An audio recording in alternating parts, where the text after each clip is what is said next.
We're fiddling while Rome burns. Our country is in danger of losing the democracy that we valued for so many years.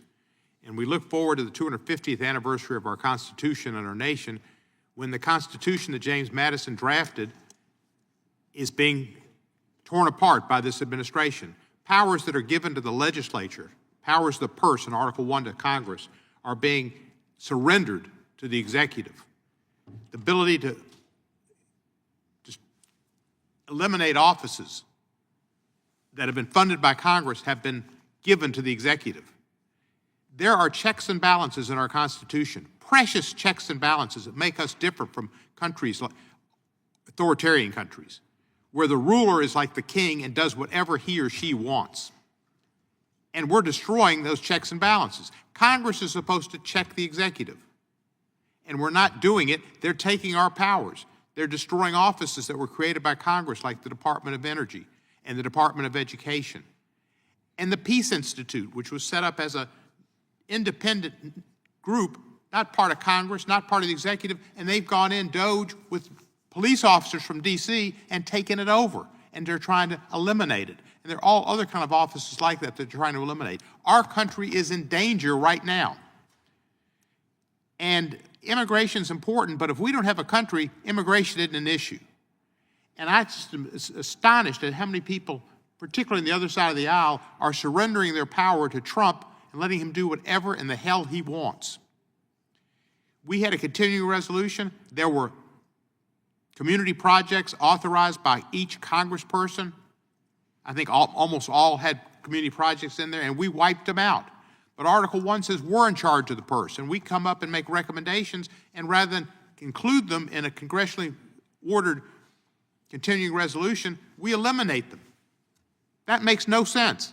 We have given up our Article 1 powers, and Trump is just doing whatever he wants, and we don't even question him or challenge him.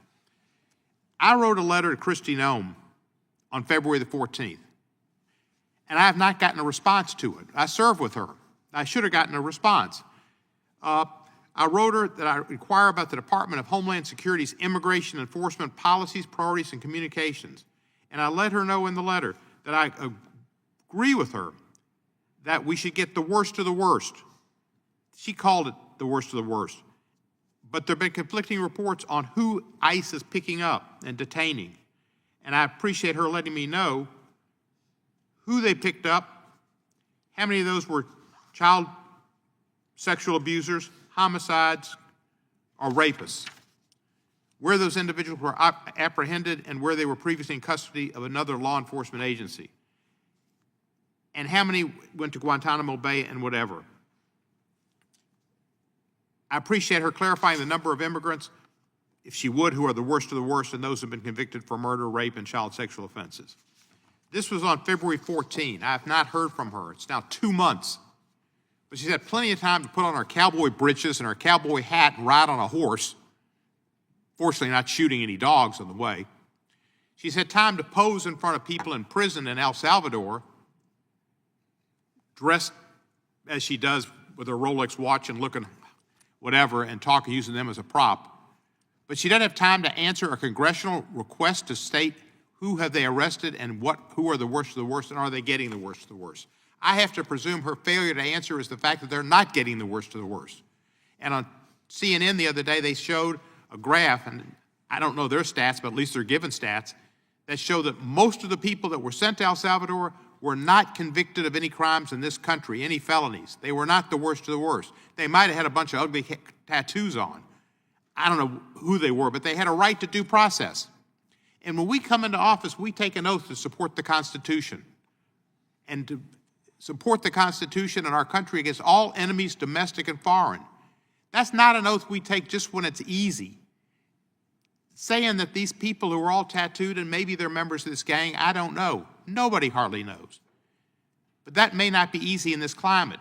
But due process is important all the time, and it's most important when it's in the worst circumstances, the most difficult circumstances. That's when you have to stand up and abide by your oath.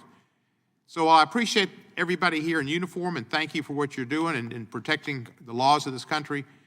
The fact is, Our country is at risk right now, and we need to stand up, support our oath, and keep the powers of the Congress as they have been intended, and stop this president from a coup d'etat and an authoritarian takeover. And I yield back the balance of my time. Mr. Fry. Thank you, Mr.